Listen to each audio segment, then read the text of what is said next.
सरकार ने काफ़ी संवेदनशीलता का परिचय दिया। एक जो दुर्भाग्यपूर्ण घटना हुई बरही के आसपास में दुलमाहा गांव में, जिसमें कि एक व्यक्ति की हत्या कर दी गई। लिंचिंग में लोगों ने घेर करके उसको मार दिया। सरकार ने त्वरित कार्रवाई करते हुए एक टीम बनाई। माननीय विधायक लोग वहाँ पर गए, मंत्री वहाँ पर गए, उनके दुख को जानने का काम किया और उसके बाद में मुख्यमंत्री महोदय ने स्वयं इनिशिएटिव लेते हुए और बहुत ही कम समय में निर्णय लेते हुए समयबद्ध तरीके से उसके एक परिजन को नौकरी देने का काम किया और 5 लाख रुपये का मुआवजा भी दिया। हम और आप इस बात को जानते हैं कि झारखंड ऐसा राज्य है, संसद में भी इसकी चर्चा हो चुकी है, पार्लियामेंट में भी, कि ये मॉब लिंचिंग का प्रयोगशाला बन गया था भारतीय जनता पार्टी के सरकार में, और लगातार कई घटनाएं हुई थी। और 2016 और उसके बाद में लगभग जो हम लोगों को जानकारी है कि 57 मॉब लिंचिंग की घटनाएं झारखंड में हुई है, जिसमें लगभग 30-35 लोग मारे गए और बाकी लोग घायल हुए। और यहाँ ये बात भी उल्लेख करना बड़ा ज़रूरी है कि मॉब लिंचिंग में सिर्फ एक धर्म के लोग नहीं मारे गए। मॉब लिंचिंग में ये बात सही है कि मुस्लिम अल्पसंख्यक ज़्यादा पीड़ित हुए, मारे गए हैं, लेकिन इसमें हिंदू समाज के भाइयों की भी हत्या हुई है। आदिवासी दलित समुदाय के लोग, सरना मानने वाले वैसे लोगों की भी लिंचिंग में हत्या हुई है और उनको घायल किया गया है, मारा गया है। तो माननीय मुख्यमंत्री से इसी वजह से हमारा ये आग्रह या डिमांड कह सकते हैं कि उन्होंने जो संवेदनशीलता दिखाई है, रुपेश पांडे के परिजनों को जिस प्रकार से उन्होंने नौकरी दिया एक आदमी को और पैसा दिया है, 5 लाख रुपए का मुआवजा दिया है, ये बहुत ही सराहनीय कार्य है। हम इसका स्वागत करते हैं सरकार की संवेदनशीलता का,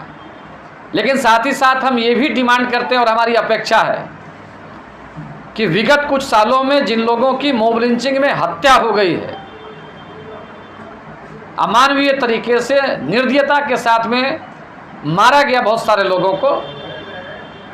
उसमें तबरेज अंसारी की विधवा हो,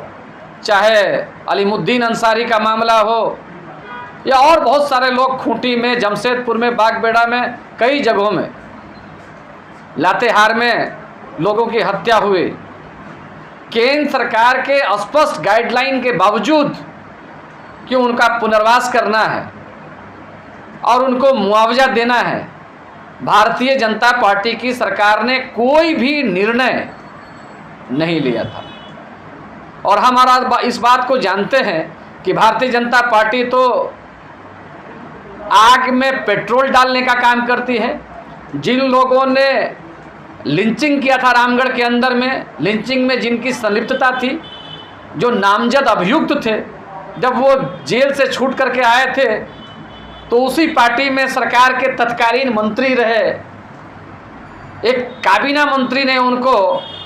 फूल और माला देकर के सम्मानित करने का काम किया था। तो भारतीय जनता पार्टी से हमारी अपेक्षा भी बहुत नहीं रही है। अब इस राज्य के अंदर में झारखंड मुक्ति मोर्चा के नेतृत्व में,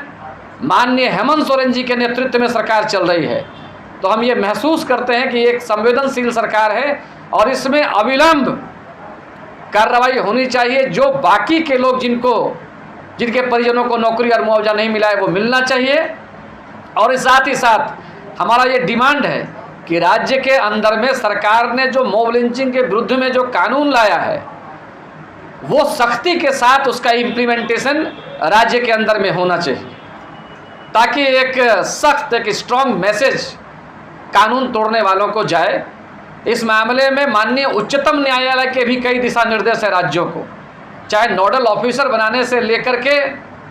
इसका रोकने के लिए जो अवेयरनेस प्रोग्राम है, जागरूकता का अभियान है, बहुत सारी चीज़ें हैं जिसको माननीय उच्चतम न्यायालय ने समय समय पर मॉब लिंचिंग की घटनाओं को रोकने के लिए कहा है। तो हम ये उम्मीद करते हैं कि यहाँ पर एक सद्भाव में विश्वास रखने वाली धर्मनिरपेक्ष सरकार है,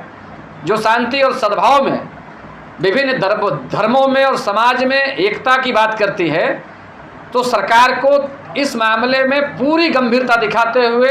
इस पर कार्रवाई करनी चाहिए।